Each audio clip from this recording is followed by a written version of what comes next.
سب سے اعلیٰ درجے کا اسلام کیا ہے؟ من سلم المسلمون من لسانہ و یدہ۔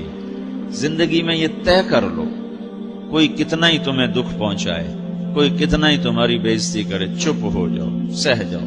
مرنے والے کی کیا عزت، کیا ذلت، میں نے تو مر کے دیکھا ہے، اور مجھے یہ حدیث سمجھ میں آئی ہے بڑی اچھی طرح، موتو قبل ان تموتو، کہ مرنے سے پہلے مر جاؤ۔ اس وقت اگر میں مر جاتا تو مجھے کوئی گالیاں دیتا تو مجھے کیا نقصان تھا، اور مجھے کوئی نعرے لگاتا میرے لیے تو میرا کیا نفع تھا۔ تو مرنے سے پہلے مر جاؤ، کوئی تمہیں برا بھلا کہے تو تمہارا کیا نقصان ہے، تمہیں کوئی واہ واہ نعرے لگائے تمہیں کیا نفع ہے۔ اگر اللہ راضی ہے تو مرد آباد اور زندہ آباد سے بے نیاز ہو۔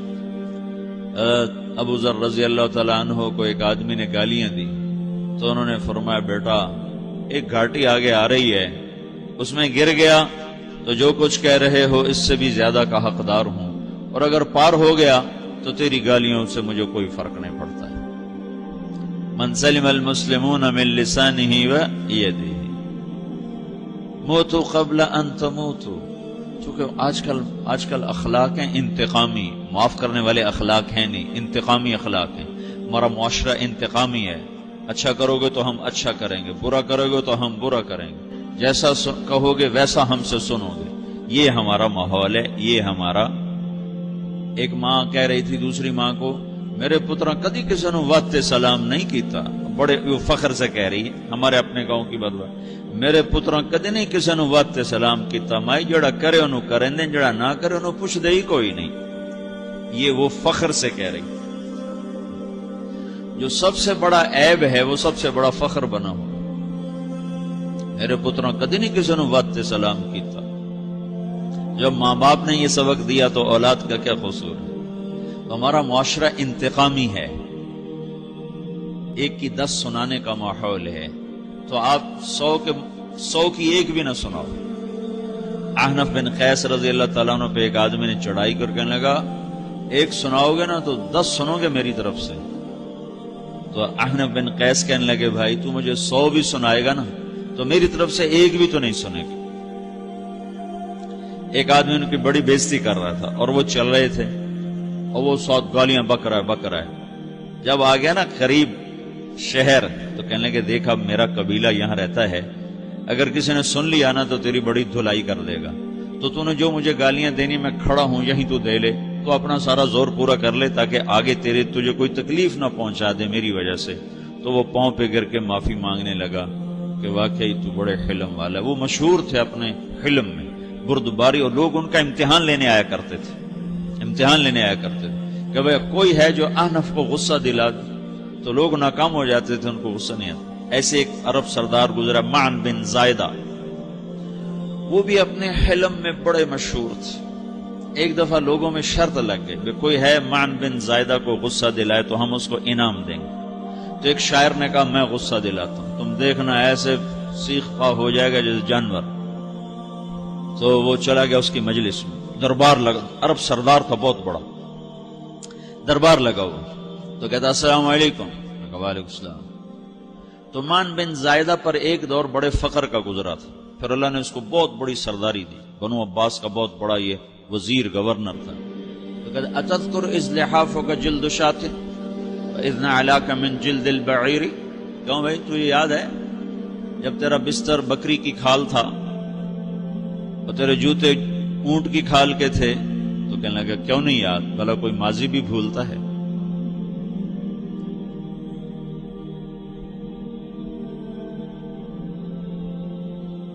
تو وہ کہنے لگا، پہلا وار تو خطا گیا، کہ فسبحان الذی آتاک ملکا وعلمک الجلوس علی السریر۔ تو پھر ساری تعریفیں تو اللہ کی ہیں جس نے تیرے جیسے کو تخت پہ بٹھا دیا۔ کہاں بھئی ساری تعریفیں اللہ کی ہیں، میری تو کوئی اوقات نہیں۔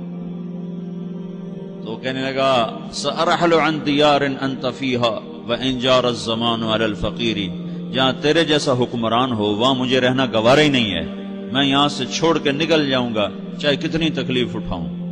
بڑے دربار میں یہ ایک گورنر اور وزیر سے بات ہو رہی ہے، تو وہ کہتا ہے اچھا بھائی اگر تو ہمارے پاس رہے گا تو ہم تیرا اکرام کریں گے، اور اگر تو جانا چاہتا ہے تو پھر رافقت کا سلام، تو وہ یہ بار بھی خالی گیا تو پھر کہنے لگا فجد لی یبن ناقصۃ بمال،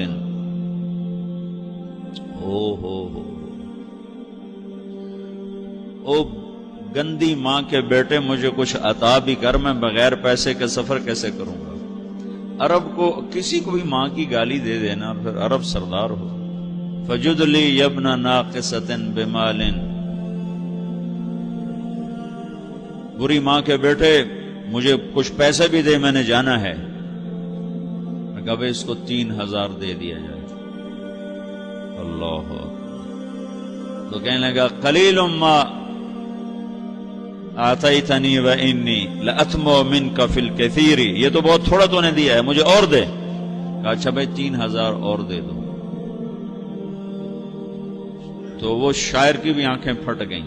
کہنے لگا اب ٹھہر جا ٹھہر جا، اب میں تیری اصل تجھے بتاتا ہوں. سألت اللہ ان یبقیک ذخرا فما لک فی البریۃ من نذیر، میں اللہ سے دعا کرتا ہوں اللہ تیرے جیسوں کو سلامت رکھے، تیرے جیسا دنیا میں کسی ماں نے جنا ہی کوئی نہیں. فمنک الجود والافضال حقا وفضل یدیک کالبحر الغزیر، تو ہی سخی ہے، تو ہی کریم ہے، اور سمندر بھی تیری سخاوت کے آگے کچھ نہیں ہے. تو نے کہا اچھا بھائی تو نے ہماری برائی کی، ہم نے تمہیں 6000 دیے، اب تو نے ہماری تعریف کی، اب 10,000 اور دے دو اس کو. باتیں ہی رہ گئیں، باتیں ہی رہ گئیں. کہاں سے لائیں ایسے لوگ؟ ہمارا معاشرہ انتقامی ہے، بدلہ لینے کا ہے، بدلہ لینے کا. تو میرے ساتھ کیا میں نے بھی کرنا ہے. اعلیٰ درجے کا اسلام یہ سکھا رہا نہیں چپ ہو جاؤ، سلام مت بن جاؤ، سلامتی بن جاؤ، سلامتی کی علامت بن جاؤ. من سلم المسلمون من لسانہ ویدہ. اب وہ سوال کرتا ہے یا رسول اللہ ای الایمان افضل، سب سے اعلیٰ درجے کا ایمان کیا ہے؟ اسلام کیا ہے؟ کلمہ، نماز، روزہ، حج، زکات. اعلیٰ درجے کا اسلام کیا ہے؟ من سلم المسلمون من لسانہ و یدہ. یہ اخلاق کا ادنا درجہ ہے، ادنا درجہ ہے. ادنا درجے پر پہنچ کر آپ اسلام میں اعلیٰ درجے پر آ سکتے ہیں. وہ سوال کرتا ہے ایمان کیا ہے؟ تو آپ نے کہا اللہ پر، فرشتوں پر، کتابوں پر، رسولوں پر، موت کے بعد کی زندگی پر، تقدیر پر. اب ایک اور سائل سوال کرتا ہے ای الایمان افضل، سب سے اعلیٰ درجے کا ایمان کیا ہے؟ تو آپ نے فرمایا حسن الاخلاق، اچھے اخلاق سب سے اعلیٰ درجے کا ایمان ہے. جو آدمی اسلام میں، جو آدمی اخلاق میں، جو مرد عورت اخلاق میں ادنا درجے پر ہوتا ہے وہ اسلام میں اعلیٰ درجے پر پہنچتا ہے. اب اگر وہ اخلاق میں اعلیٰ درجے پر آ جائے تو اب یہ کہاں پہنچے گا؟ اب یہ کہاں پہنچے گا؟ میرا نبی کہہ رہا ہے سب سے اعلیٰ درجے کا ایمان ہے حسن اخلاق، حسن اخلاق. ابو ہریرہ نے پوچھا یا رسول اللہ وما حسن الاخلاق، یہ بھی ایک اور حدیث ہے. یا رسول اللہ حسن اخلاق کیا چیز ہے؟ تو آپ نے 3 چیزیں فرمائی، تصل من قطعک وتعطی من حرمک وتعفو عمن ظلمک. جو تم سے توڑے نہ تم اس سے جوڑو. نہیں کرتا سلام نہ کریں، کوئی ہم چھوٹے باپ کے ہیں؟